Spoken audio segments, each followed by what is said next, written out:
এবার না তুই তো খুব জ্ঞানী, এমন একটা কবিতা ক যে কবিতার মধ্যে 64টা জেলার নাম আছে। ছন্দে সুরে বলছি আমি সকল জেলার নাম, তাল মেলাতে সবার আগে আসলো কুড়িগ্রাম। প্রধান জেলা ঢাকা থেকে একটুখানি দূর, এক জেলার নাম নরসিংদী, আরেকটা গাজীপুর। জয়পুরহাট ও লালমনিরহাট দুইটা জেলার নাম, রাজশাহীর নাম উজ্জ্বল করছে মিষ্টি স্বাদের আম।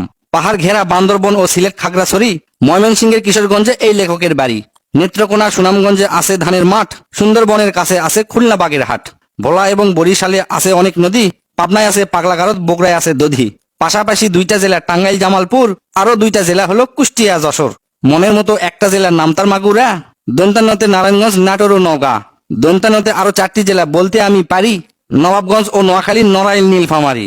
গঞ্জদিয়া মানিকগঞ্জ হয় আরো মুন্সিগঞ্জ, গোপালগঞ্জ হয়, হবিগঞ্জ হয় আরো সিরাজগঞ্জ। চাপাই নবাবগঞ্জ কিন্তু গঞ্জ দিয়া ভাই, এদের ছাড়া বাংলাদেশে আর কোনো গঞ্জ নাই। রংপুর আর রাঙ্গামাটির নামটা রঙে রাঙা, নামের জন্য আরো সুন্দর চাঁদপুর চুয়াডাঙ্গা। কক্সবাজার নামের জেলা আছে সাগরও পারে, পঞ্চগড়টা পড়ছে বন্ধু দেশের এক কিনারে।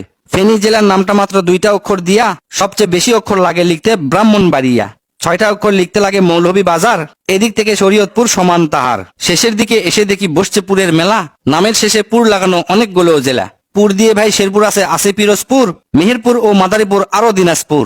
ফরিদপুর ও লক্ষ্মীপুর এই দুইটা জেলার সাথে পুরের পালা শেষ করিয়া গেলাম বরগুনাতে। আসার পথে কুমিল্লা ও ঝালকাঠি সহ ঘুরে এলাম রাজবাড়ী, তার সঙ্গে ঝিনাইদহ। গাইবান্ধার নাম বাদে থাকে আর মাত্র এক হালি, তাদের মধ্যে একটা জেলার নাম পটুয়াখালী। এখন শুধু বাকি আছে 3টা জেলার নাম, এদের মধ্যে একটা জায়গা হইল চট্টগ্রাম। সাতক্ষীরায় আর ঠাকুরগাঁয়ে হইল এই কবিতার শেষ। এদের নিয়েই গড়া আমার সোনার বাংলাদেশ।